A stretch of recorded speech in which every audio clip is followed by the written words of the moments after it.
Toastmasters, please help me welcome Christina, Canters. For the record, Mike, I was on Deal or No Deal. I didn't win anything, but it was still fun. Yeah. Good evening, everyone. Good evening. Good evening, everyone. Good evening.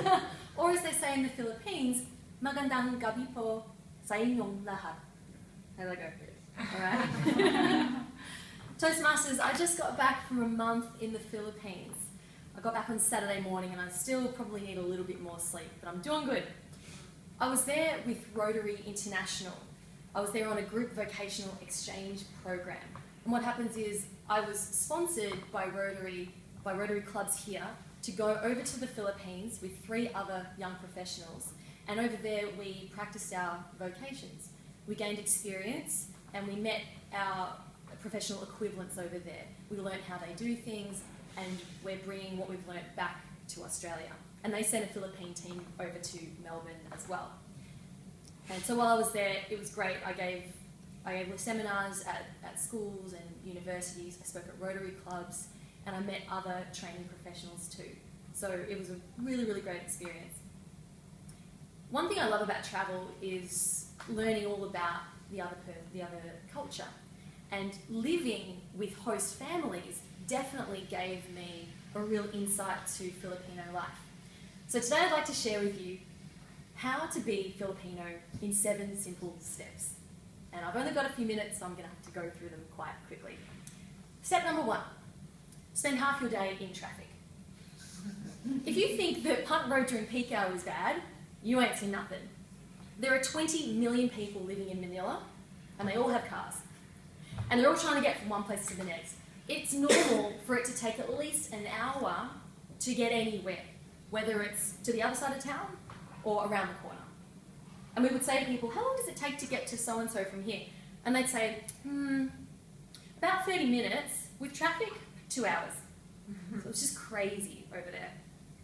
The second step to becoming Filipino is to never wear your shoes inside.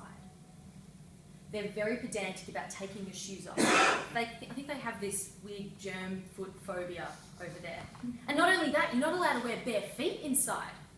You have to wear your thongs or your slippers.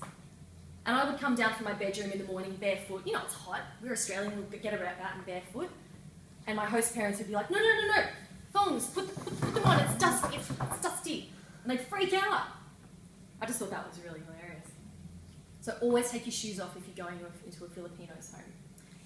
The third step to becoming Filipino is to eat and eat and eat and eat.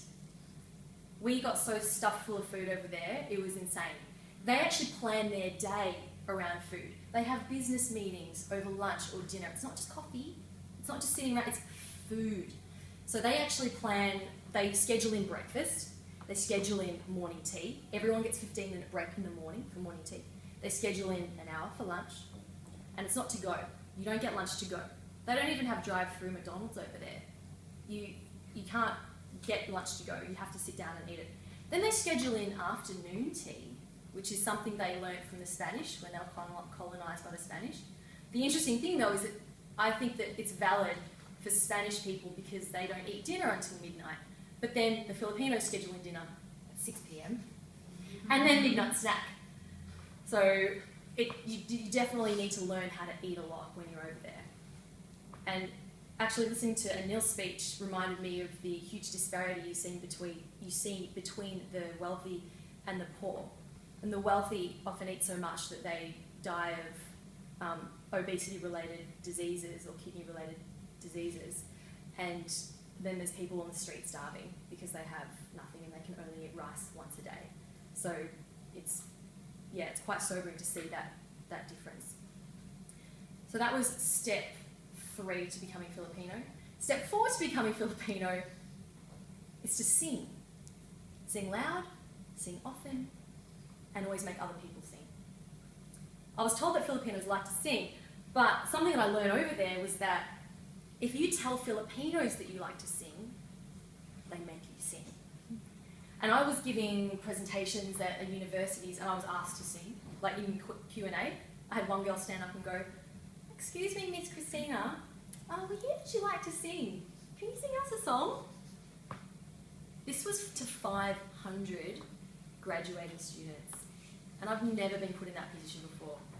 But I thought, you know what, this is a real comfort challenge for me. I'm going to have to just do it. So I was like, I Still Call Australia Home, which they quite enjoyed. And by the end of it, I got so used to being asked to sing at these meetings and presentations, I ended up just incorporating singing into my presentation. And went, you know what, guys, I'm going to tell you the story of my ukulele and busking, and I'm just going to sing for you. And it worked really well. So if you want to be Filipino, you've got to sing, and you've got to play along and do karaoke with them. They love karaoke. That was step 4. Step 5 is to be extremely respectful.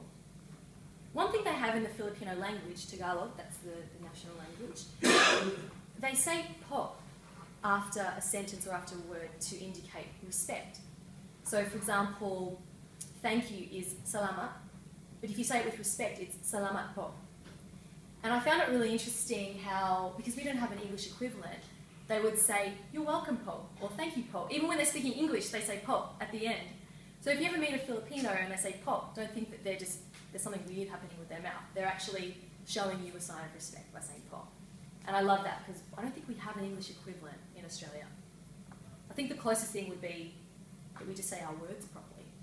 Instead of saying yeah, we say yes. And that's our sign of respect. That's the closest thing I can think of. Step number 6 to becoming Filipino is to hire someone to do your washing, cleaning, and cooking for you. Everyone I stayed with had house help. And I actually spoke to one of my host mums. I asked her, she'd been to Australia before, and I said, what's the main difference between Australian life and Filipino life? She said, you know, in Melbourne, it's really boring. You only go out once or twice a week.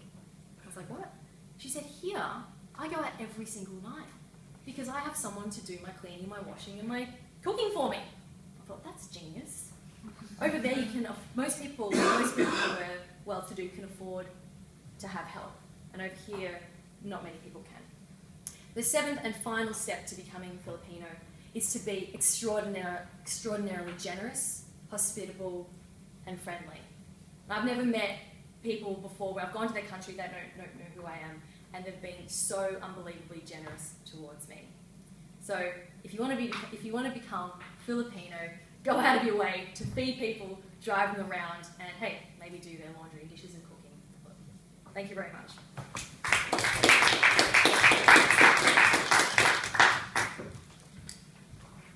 Thank you, Christina. Now I know where my next